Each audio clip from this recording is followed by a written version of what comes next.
ልጃቸውን በስለት ለቤተ ክርስቲያን የሰጡት ፊሊፒንሳዊው የኢትዮጵያ ኦርቶዶክስ ተዋሕዶ ካህን ዳንቴ አሎንዞ ካህን ናቸው።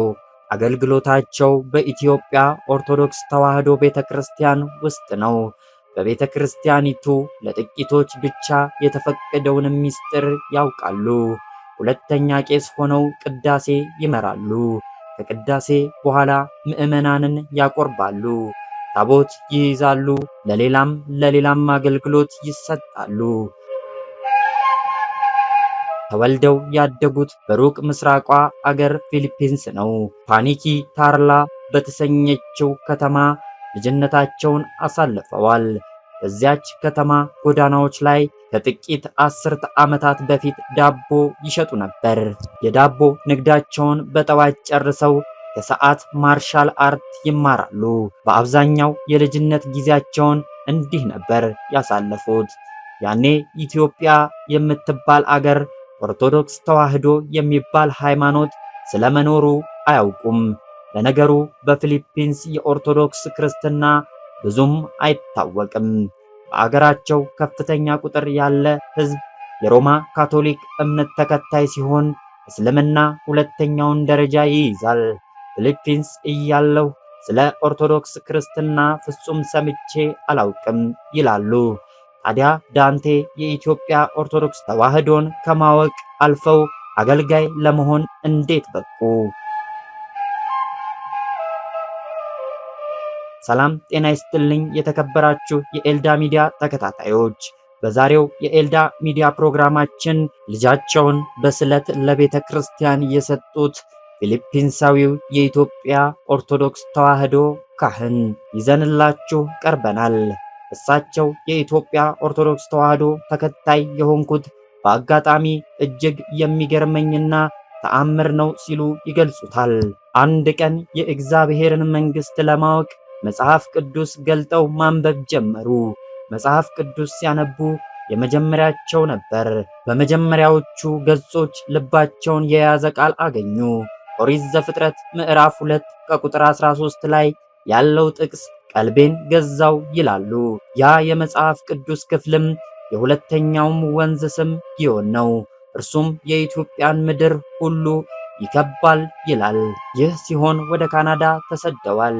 በምኖርበት ቶሮንቶ የኢትዮጵያ ኦርቶዶክስ ተዋሕዶ ቤተክርስቲያንን ማፈላለግ ጀመርኩ ሲሉ ይገልጻሉ።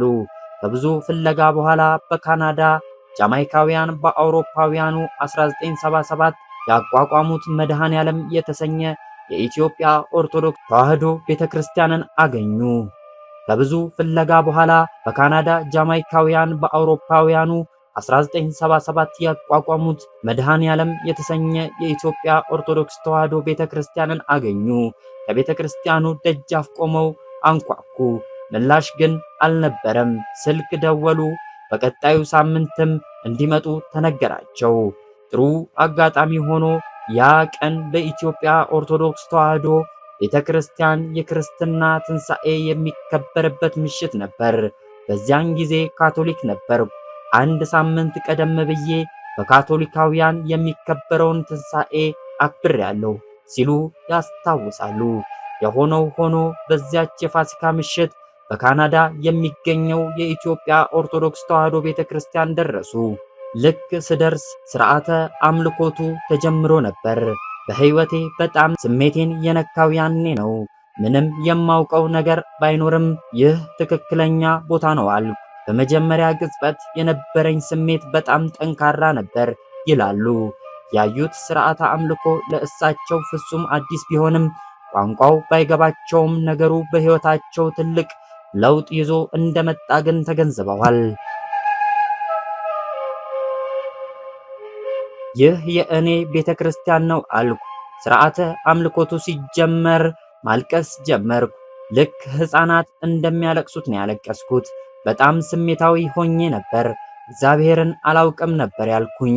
በዚያው አንድ ምዕመን ስለ ኢትዮጵያ ኦርቶዶክስ ተዋሕዶ ቤተክርስቲያን ታሪክ የሚያትት መጽሐፍ እንደሰጣቸው ያስታውሳሉ። ያ መጽሐፍ ብዙ ረድቶኛል። ከጊዜ በኋላም የኢትዮጵያ ኦርቶዶክስ ተዋሕዶ እምነትን ተቀብለው ተጠመቁ።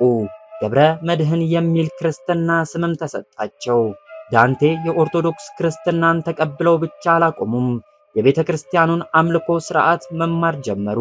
በእንግሊዘኛ የተዘጋጁ መጽሐፍትን ያነባሉ።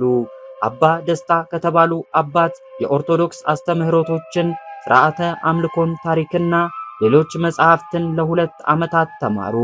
አባ ደስታ ለእሳቸው ብቻ ሳይሆን በካናዳ ለሚገኙ ኦርቶዶክስ ተዋሕዶ ተከታይ ጃማይካውያን ትምህርትን ይሰጡ ነበር።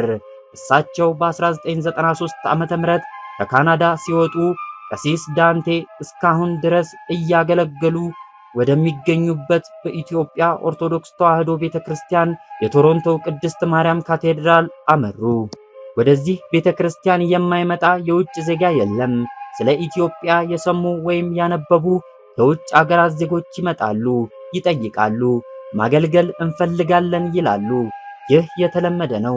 ችግሩ የሚዘልቁት እጅግ በጣም ጥቂቶቹ ናቸው። ብዙዎች ይመጣሉ፣ ቋንቋው እና ባህሉ አዲስ ሲሆንባቸው ተመልሰው ይሄዳሉ ይላሉ አቶ አለማየሁ።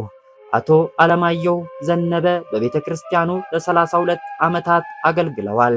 በቶሮንቶ ዩኒቨርሲቲ በስነ መለኮት የተመረቁ ሲሆን አሁን ላይ የመንበረ ብርሃን ቅድስት ማርያም ካቴድራል ጽሕፈት ቤት ኃላፊ ናቸው።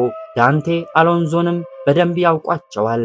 ከጥቂት ጊዜያት በኋላ ዳንቴ መጥተው እንደሚመለሱት ሌሎች የውጭ አገራት ዜጎች እንዳልሆኑ ተረዱ።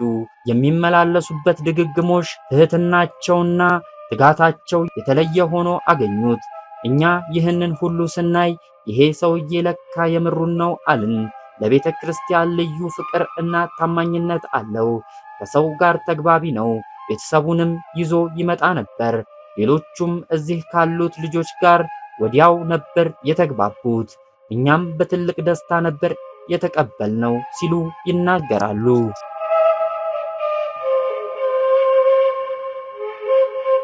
የቤተ ክርስቲያኒቱ አገልግሎት በግዕዝና በአማርኛ መሆኑ የቀሲሱ ዳንቴን አገልግሎት ጉዞ ፈታኝ አድርጎታል። ቢሆንም አገልግሎታቸው ቀጥሏል። እውነትን እንዳገኘው ሲገባኝ በቤተ ክርስቲያን ውስጥ የምችለውን አገልግሎት ለመስጠት ወሰንኩኝ። በእኔ አቅም ሊሰራ የሚችል ስራን መስራት ጀመርኩ። ጽዳትና ምግብ የመሳሰሉት ማገዝ ጀመርኩ። ስፈልገው የነበረው እውነት ስላገኘው ቤተ ክርስቲያንን የሕይወቴ አንድ አካል አደረግኳት ሲሉ ይገልጻሉ። ከዓመታት ትምህርትና የቤተ ክርስቲያን አገልግሎት በኋላ ድቁናን እንዲቀበሉ መወሰኑ ተነገራቸው። አላመኑም። በወቅቱ የተፈጠረብኝን ስሜት ቃላት አይገልጸውም ይላሉ። በዚህ መካከል የተወለዱት 2 ልጆቻቸውን ወደ ቤተ ክርስቲያን ሁልጊዜ ይዘዋቸው ይመጡ ነበር።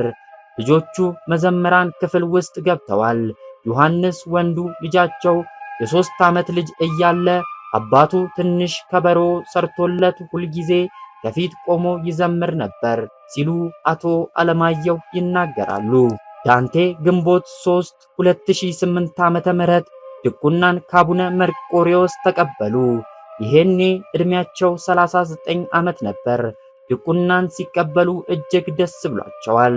ደስ ቢላቸውም ይህ ለእኔ አይገባም፣ ብቁ አይደለሁም ብለው ነበር። እዚህ ደረጃ ለመድረስ ከሊቀ ካህናት ምሳሌ እንግዳ እና ከሌሎች መምህራን ለዓመታት ለድቁና የሚያበቃቸውን ትምህርት በእንግሊዘኛ ተምረዋል። ለአገልግሎት ብቁ እንዲሆኑ ሊቀ ካህናት እንግዳ ምሳሌ ትልቅ አስተዋጽኦ እንዳላቸው ይናገራሉ። ለዚህ ሥርዓት አዲስ ስለሆንኩ ብዙ ነገር አላውቅም ነበር የሚሉት ዳንቴ በእያንዳንዱ ነገር ቀጥሎ ምን ላድርግ እያልኩ እጠይቅ ነበር ሲሉ ይገልጻሉ። አቶ አለማየሁ ደግሞ በጣም ትሁት ሰው ስለሆነ የሚያውቀውን ለመናገር አይደፍርም።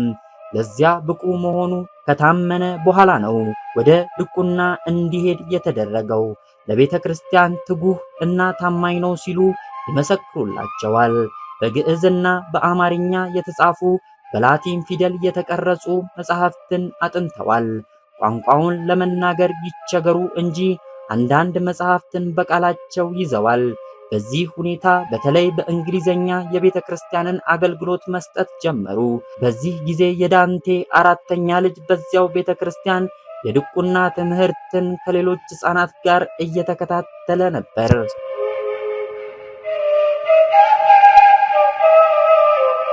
ይህ ከሆነ ልክ ከ10 ዓመታት በኋላ የዳንቴ የዲያቆንነት አገልግሎት አበቃ። ቅስናን ለመቀበልና ቀሲስ ለመባል ተመረጡ። የጠበቁት ግን አልነበረም። የቤተ ክርስቲያኑ አስተዳዳሪ መጥተው ቄስ ልትሆን ነው ሲሉኝ ደነገጥኩ። ዝግጁ አይደለሁም እኮ ስላቸው ልጅህ ዲያቆን ሊሆን ነው፣ አንተም እሱም ዲያቆን መሆን አትችሉም፣ ይህ የቤተ ክርስቲያንን ሕግ ይጻረራል አሉኝ። እንኳን ለቅስና ለድቁናው እኮ በደንብ አልበቃሁም አልኳቸው ይላሉ። የሆነው ሆኖ ሚያዝያ 28 2010 ዓመተ ምህረት ቅስናን ተቀበሉ። ቀሲስ ዳንቴ ቀሲስ ገብረ መድኅን ተባሉ። እውነት ለመናገር ይህ ለኔ ትልቅ ነገር ነው። በዚህ ባህል ውስጥ አላደኩም። እድገቴ በምዕራባውያኑ ባህል ውስጥ ነው የሚሉት ቀሲሱ ለዚህ አልገባም ቢሉም የተሰጣቸውን ኃላፊነት ተቀበሉ። ቀሲስ ዳንቴ በቅዳሴ ወቅት ረዳት ወይም ሁለተኛ ቄስ በመሆን ስርዓቱን ይመራሉ። ከቅዳሴ በኋላ ምዕመናንን ያቆርባሉ። በክብረ በዓላት ወቅት ደግሞ ታቦት ይይዛሉ። ለመጀመሪያ ጊዜ ታቦት እንዲይዙ ሲነገራቸው ይህንን ለማድረግ ብቁ አይደለሁም ብለው ተከራክረዋል። ግድ መሆኑንም ስረዳ ፈጣሪ ይቅር በለኝ እኔ ይህንን ለማድረግ አልበቃሁም አልኩኝ ይላሉ። በተጨማሪም በቅዳሴ ወቅት የወንጌል ንባቦችን በእንግሊዘኛ ያነባሉ። በግዕዝ እና በአማርኛ ቋንቋ ክርስትና ለማንሳትና ለማጥመቅ እየተማሩም ነው። ለአንዳንድ የእንግሊዘኛ ተናጋሪ ምዕመናን መንፈሳዊ አባታቸው እንደሆኑ አቶ አለማየሁ ጠቅሰዋል። ከዚህም ውጪ በእጅ ሙያቸው ቤተክርስቲያንን ያግዛሉ። ካህናት፣ ዲያቆናትና ምዕመናን በፍቅር ነው የሚያያቸው እንጂ መጠራጠርና አይችሉም ብሎ ማሰብ የለም በማለት አቶ አለማየሁ ይናገራሉ።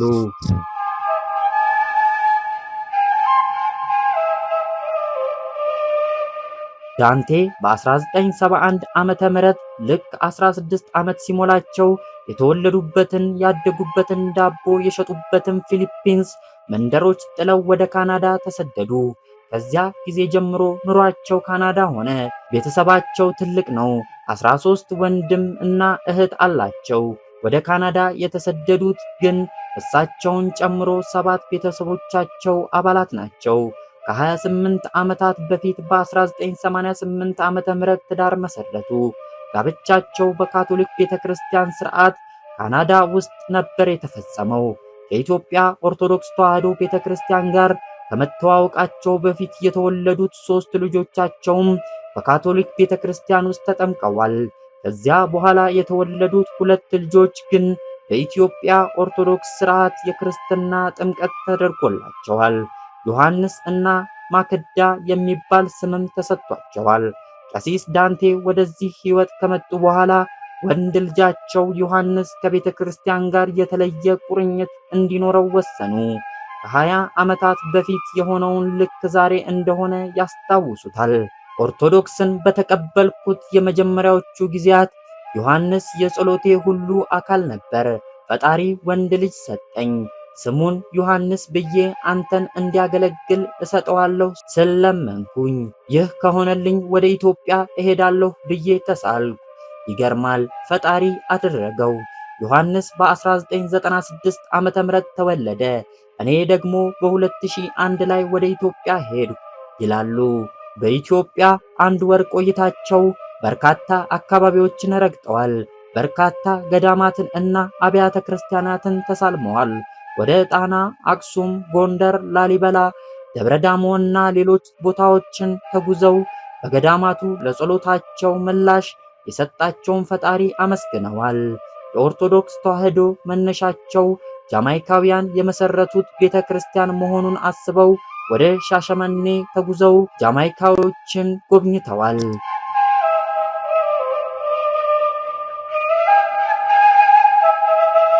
ወደ ዮሐንስ ስንመለስ ቀሲስ ቃላቸውን በጠበቁት ልጃቸው ቤተ ክርስቲያንን እንዲያገለግል ሰጥተውታል።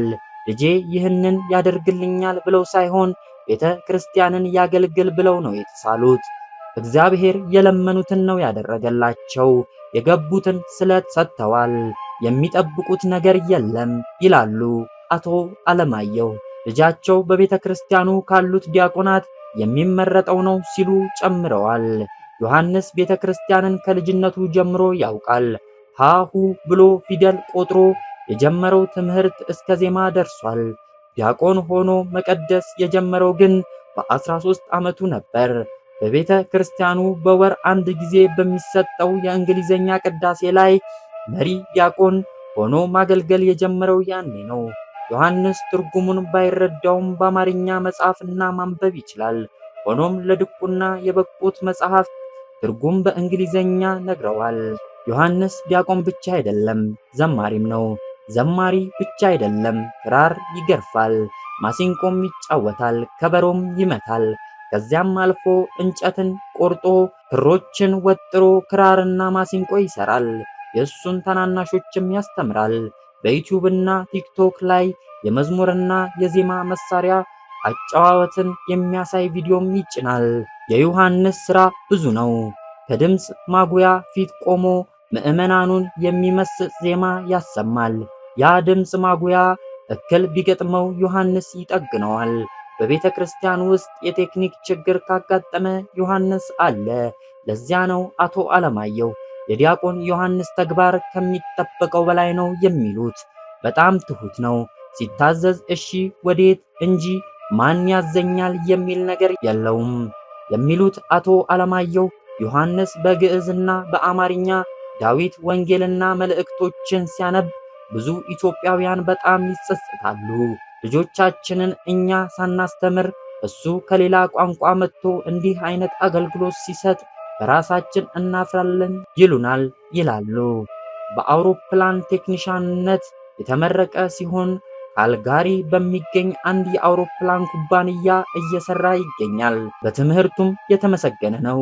ዮሐንስ ስለ ቤተ ክርስቲያኑ ሲናገር የኢትዮጵያ ኦርቶዶክስ ተዋሕዶ ቤተ ክርስቲያንን ካልኖርክበት አትረዳውም። እኔ እዚያ ነው ያደግኩት። ሁልጊዜ በየሳምንቱ እሄዳለሁ። የሳምንቱን ጉልበት የማገኘው ከቤተ ክርስቲያን ነው ይላል። አሁን በሥራ ምክንያት ካደገበት ቤተ ክርስቲያን ቢርቅም አገልግሎቱ ግን እንደሚቀጥል ይጠቅሳል። በምችለው መጠን ቤተ ክርስቲያንን አገለግላለሁ። እርግጠኛ ነኝ ፈጣሪ ለኔ ያለው ነገር አለ። ማን ያውቃል? ካህን ወይም መነኩሴ እንድሆን ይፈልግ ይሆናል። ዲያቆን የሆንኩት ራሱ በእኔ እቅድ አይደለም፣ በሱ እቅድና ባዘጋጀልኝ ነገር እምነት አለኝ ብሏል።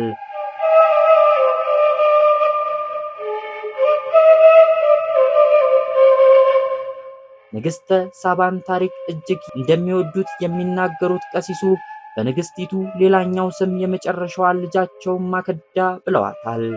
በጥርስ ሕክምና የተመረቀችው ማክዳ በዘማሪነት ቤተ ክርስቲያን ውስጥ ታገለግላለች። በግዕዝና አማርኛ ቋንቋዎችም ትዘምራለች። ቀሲስ ዳንቴ ወደ ኢትዮጵያ ኦርቶዶክስ ተዋሕዶ ቤተ ክርስቲያን ሲመጡ ቤተሰቦቻቸውን ለማሳመን እጅግ አስቸጋሪ ጊዜያትን አሳልፈዋል። እኔ እውነቱ ሲገለጥልኝ እነሱ በተሳሳተ መንገድ ነበር የተረዱኝ። ያበድኩ መስሏቸው ነበር። ጤነኛ እንደሆንኩ ለማረጋገጥ ከመካከላቸው አስቀምጠው ያወሩኝ ነበር። እንዴት እንደምመልስ እንዴት እንደማወራ ይከታተሉኝ ነበር። በሁለተኛው ጊዜ ደግሞ እኔን ለመረዳት የአእምሮ ጤና ባለሙያ ጋር ይደውሉ ነበር ይላሉ። ቀጥለው ቤተሰቦቼ ጃማይካውያኑ ጓደኞቼ የምበላው ምግብ ውስጥ የሆነ ነገር ያደረጉብኝ ነበር የመሰላቸው ብለዋል። ነገሩ ካለፈ በኋላ እናታቸው ለቤተሰቦቻቸው የነገሩትን ለዳንቴ ነግረዋቸዋል። እናቴ ለቤተሰቡ ወንድማችሁ አላበደም፣ በራሱ ለሕይወቱ እጅግ አስፈላጊ የሆነውና የሚያስደስተውን ነገር አግኝቷል። ከዚህ ነገር ልታላቅቁት አትችሉም ብለዋቸዋል ሲሉ ይገልጻሉ።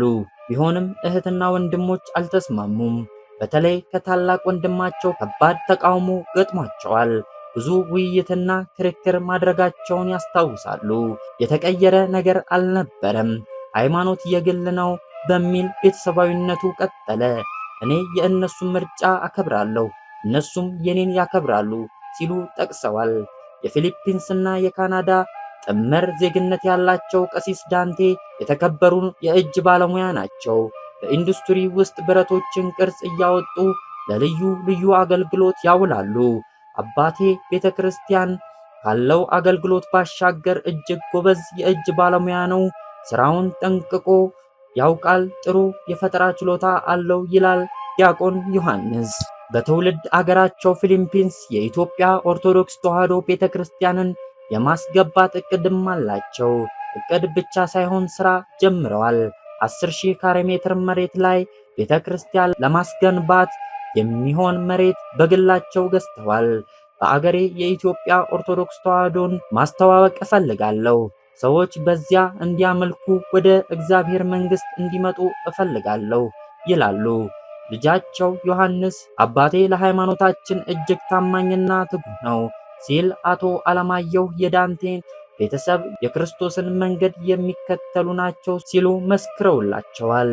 ወደ ኢትዮጵያ ዳግም የመመለስ ሐሳብ እንዳላቸውና አማርኛ መማር እንደሚፈልጉ የሚገልጹት ቀሲስ ዳንቴ ደግሞ በኢትዮጵያም ይሁን በቤተ ክርስቲያናችን ብዙም ፈተና እንዳለ አውቃለሁ። ምንም ቢሆን ኢትዮጵያ የእኔ ዕጣ ፈንታ ነች። ለኢትዮጵያ ያለኝ ፍቅር መቼም አይቀርም ይላሉ ቀሲስ ዳንቴ።